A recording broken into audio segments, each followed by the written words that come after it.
the mistake that many of us make is that so long as I'm getting something Islamic, that's good.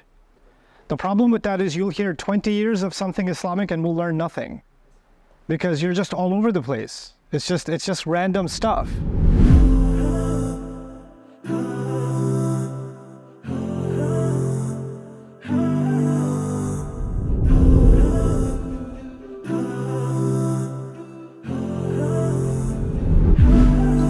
How do we increase our attention span? Because in order to study Quran, Right. we need to study for some time. I realized I could read 4 or 5 pages. Now after 2 pages, I think, I feel that attention span is really reducing, Yeah. even in my life. And for young generation, that is more prominent. So I would ask your your wisdom on how do we increase our attention span. Okay. I mean, I could give a long answer to that, but the short answer is long form content.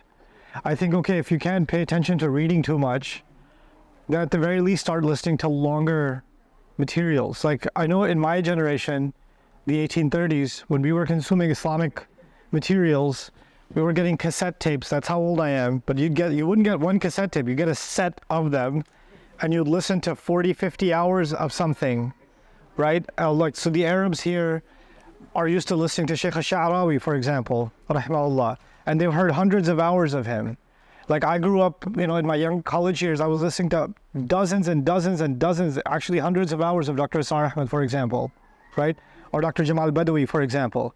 But now when I ask younger generations, how do you get your Islam? They just say YouTube. And YouTube is essentially short form or randomized content, right? It's an algorithm.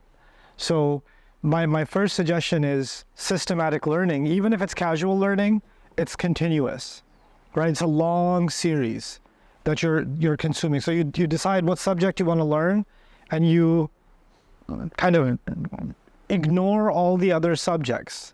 My advice to anybody who wants to study Islam on their own seriously, there's one thing if you're going to a madrasa or you're going to an Islamic university, that's fine, that's different. But the average Muslim is not going to do that, right? So what about the rest of us? The rest of us, the mistake that many of us make is that so long as I'm getting something Islamic, that's good. The problem with that is you'll hear 20 years of something Islamic and we'll learn nothing because you're just all over the place. It's just random stuff. But if you decide, okay, this year, I'm just going to learn as much as I can about Surah Al-Baqarah, for example. Or this year, I'm just going to dedicate some time to learn about the seerah of the Prophet ﷺ, or something like that. You identify one thing that you want to know more about within Islam. There's always going to be 1,000 things you'll be ignorant of. And you have to become comfortable with your ignorance. If you can become comfortable with your ignorance, you'll be fine. Right? So I'm studying something right now. I know there's a bucket list of things I don't know for myself. But I'm comfortable ignoring all of it and saying I will remain ignorant of those things because right now I need to know this. But it's that strange distraction. Too much of a good thing is a bad thing. Right? You got this good thing, this good thing, this good thing, this good thing, and you're just picking from everything and you're not really getting anything in the end.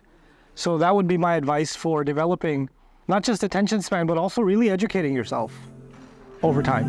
Inshallah. Thank you. You're welcome.